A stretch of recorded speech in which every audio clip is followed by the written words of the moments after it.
Good morning and welcome to a new video. Today I want to do a little bit of sketching. So if you want to join me, go grab some stuff and something to drink. It's been a while since I did a video. If you follow me on Instagram, then you know that I've been struggling a little bit with recovering from a depressive episode, but I'm doing a lot better. So part of my daily routine and part of restoring my daily routine is recording videos because it's what I do, it's what I love. So here we are. If you are new here, I've had a few new subscribers over the last few weeks. So if you're new here, my name is Sabra. I'm an artist from the Netherlands and I do art. It's what I do. Today we're gonna do some sketching. I have a bunch of charcoal and I have some sketchbooks that I have laying around where I work in. I usually sketch um, loose ideas, basically whatever I want. I'll talk a little bit more about it later on in the video. And today I want to do what I guess you could call something like a composition sketch, where I decide on a composition and a layout for a future painting. So I have charcoal, I have newsprint. It's the cheap, flimsy kind. As you can see, before I started recording um, this video, I had a previous take where I had a different idea and I started that. So I'm gonna put that up just for entertainment value, so you can see what that was like and how that ended up. Sometimes you need a a take or two or three or four to get into it, and let's not worry about that. The reason why I work on newsprint is because of this. I can tear it out and throw it away and not feel terrible about ruining my sketchbook or ruining a better quality paper. So, like I said earlier, I'm trying to restore my daily routine, my daily art routine, and that usually starts with some sketch work in the morning. I don't know how I ended up with that.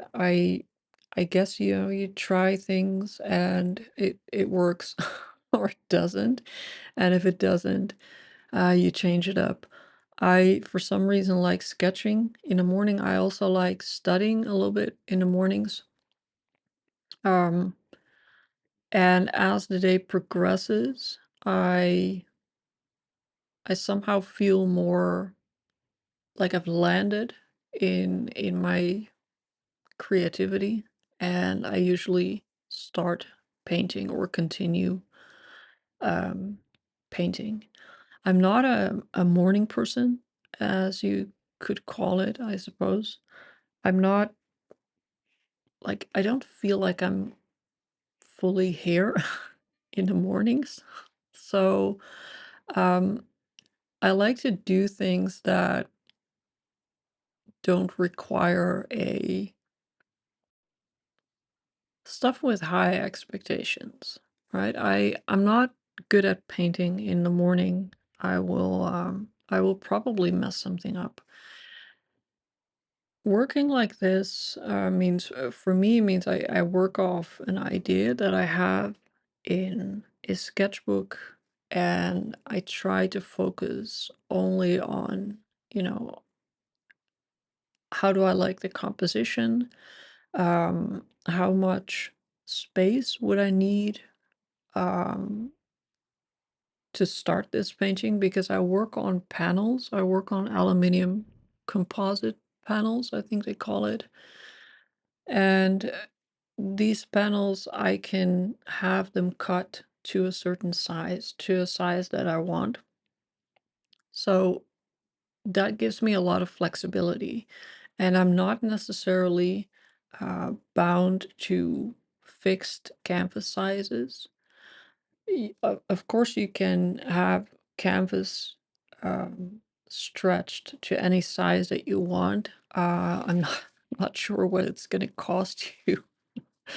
So, for me, these panels are an affordable way and also a flexible way to basically get what I want. And in order to do that, I work on newsprint. And what I do is I just start. I used to have newsprint on a roll, which is also very convenient. It's actually more convenient than what I'm doing right now. It's just a little bit more difficult to film it. But what I do with a block, sorry, a block of newsprint, if I run out of space, I simply tape more sheets to the sheet that I'm working on.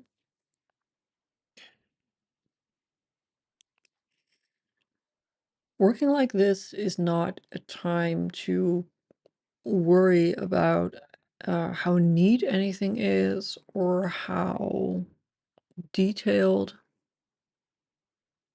or even how accurate. Like, what I would like is to have the major parts that I want. And you can do this if you're working off a reference photo. You can do the same. It would probably be a good thing if you convert it to black and white and just get the major shadows in there that surround the major light areas. I think this is part of your part of a composition is to determine where those elements are. Um, I try to put in the background. Honestly, I wish I was able to work sometimes on black paper. I tried it once. It requires an entirely different part of your brain. Feels like it. You work on black paper. I'm sorry, with say white pastel. Because as of now, I'm thinking that for this painting, I would like it to have a darker background, which which means I'm gonna have to fill that in. It's not that much of a problem with charcoal, but still.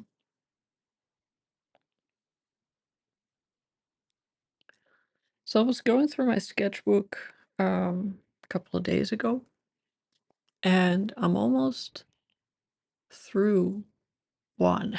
I almost filled one up. And if you're new here, you're probably thinking like, okay, well, isn't that your job, like to fill sketchbooks? But if you if you know me, I talked about this before.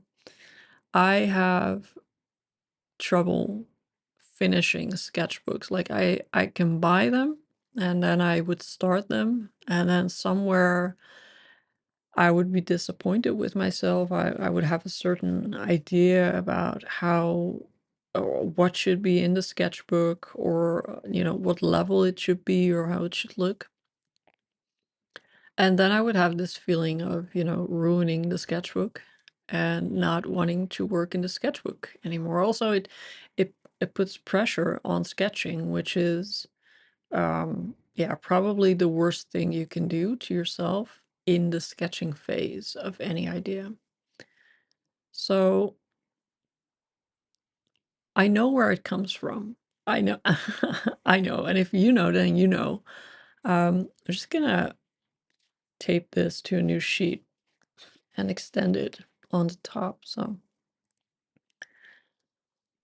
but like I said, if you know, you know. And it partially has to do with the fact that there was or is a trend. There was a trend, and I think it has settled into um, people who are really good at it and enjoy it very much. But it was the journaling trend where people would, take sketchbooks and work in those sketchbooks in sort of a finished style, right? Where every page was finished or is finished to a certain level in a certain style.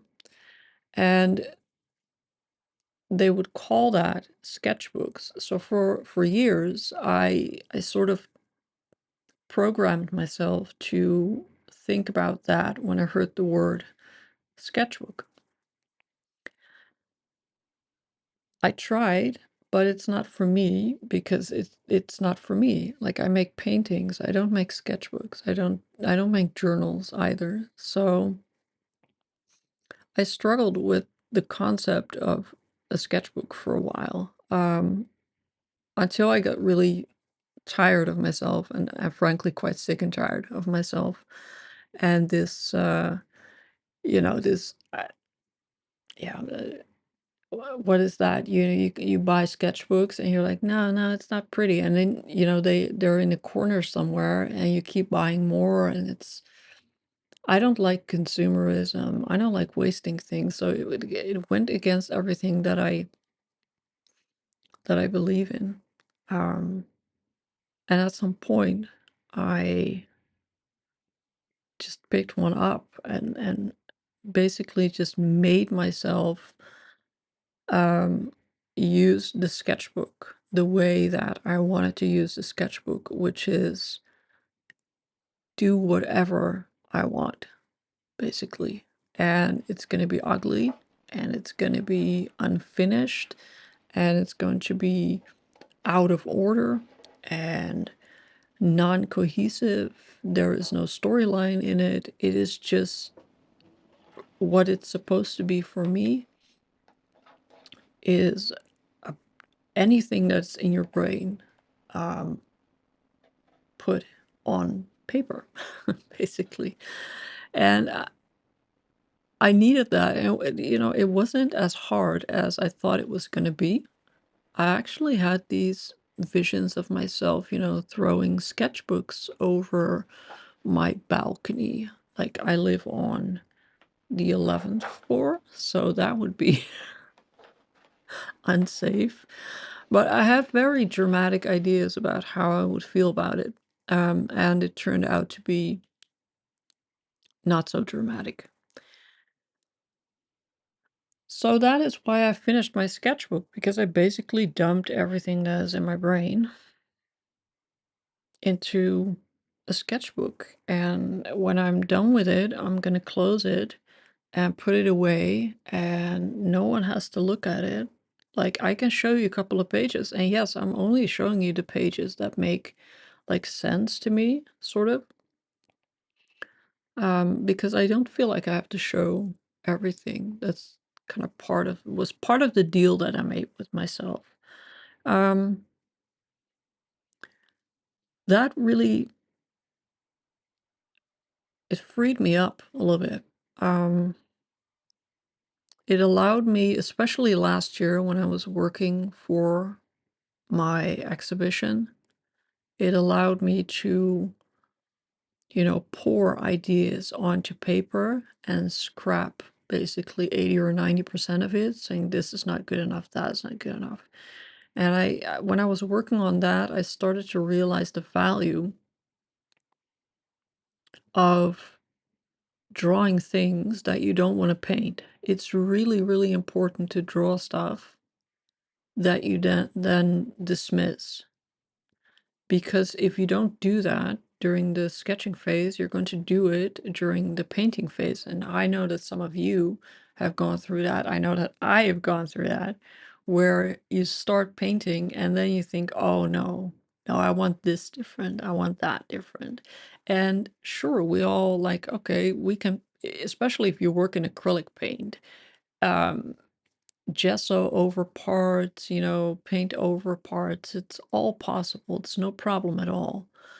But for me, I started working in oil paint, so that is a whole different vibe.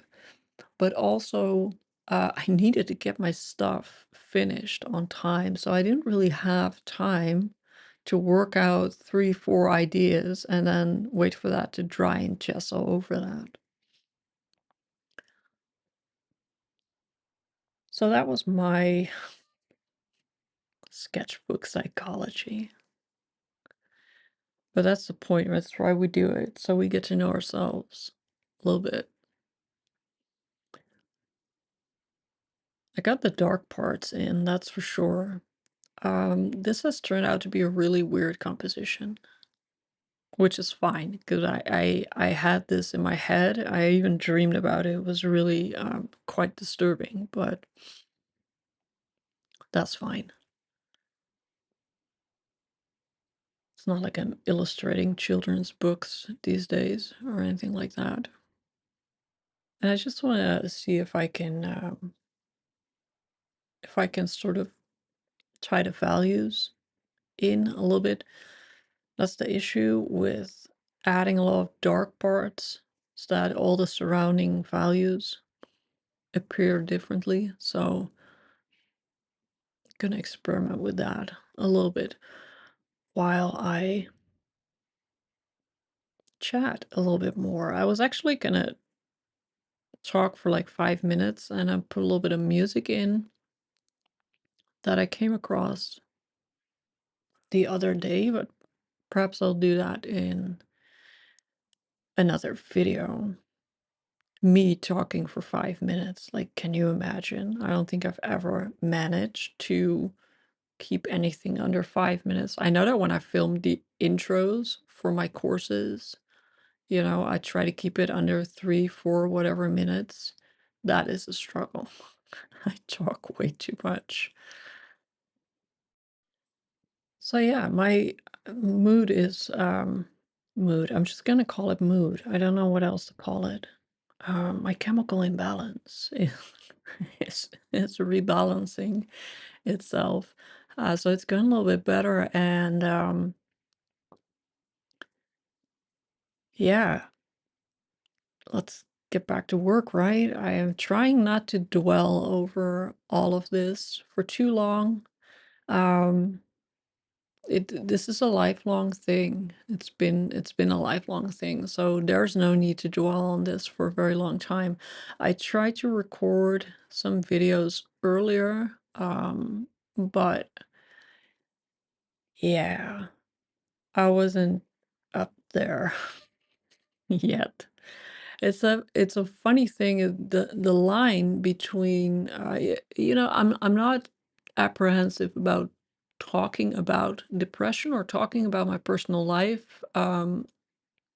That's who I am. I don't mind at all.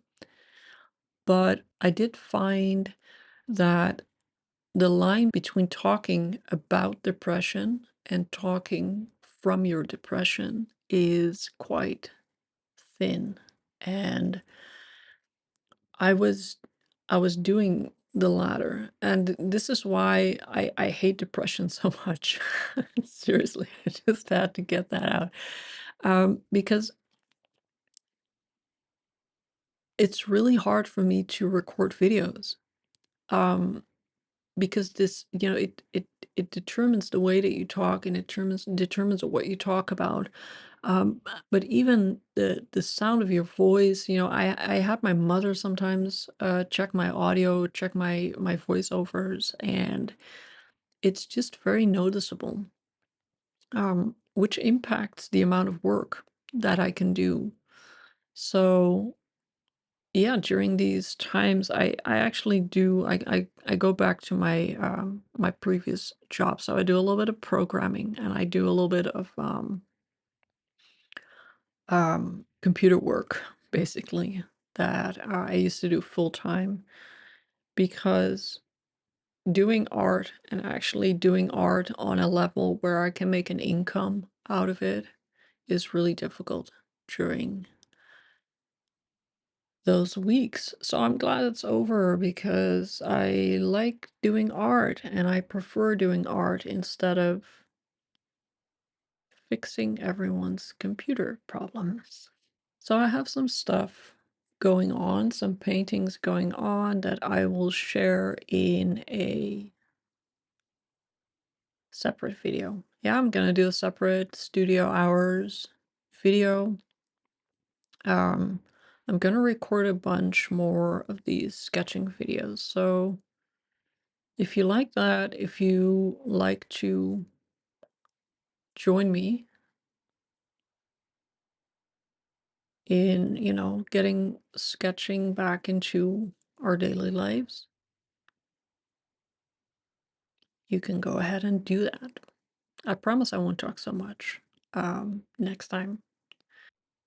I would also like to see if you did anything in terms of sketching or working on something. So maybe tag me or something on Instagram because I don't think you can share. I wish you could share photos in the YouTube comments. That would be fun. I'm still thinking a little bit about how I want my social media um, stuff without overwhelming myself. Facebook is giving me a headache these days, so I'm trying to stay away from it a little bit. I'm there because of let's face it, that where I'm a teacher. So I'm there, but I preferred if you want to contact me, I prefer it if you do it on Instagram. All right. So this super creepy sketch is, I think, something that I can work off. Um, I'm gonna hang it on my wall, and I think just from a quick look right now, I feel like I'm lacking a little bit of dynamic. I think maybe I would like the figures to be turned a little bit, just a few degrees. And for me, this is too difficult to draw without a reference, which I'm doing right now. So I might do a photo shoot with myself and work off that. Maybe I'll do an update in my stories on how that's going. And when I start this painting, I will keep you updated as well. So thank you for joining me in this relatively quick video. I hope you did some sketching or did some work or at least had a good time. Leave a comment. Don't forget to subscribe and like, and I will talk to you in the next video. Bye bye.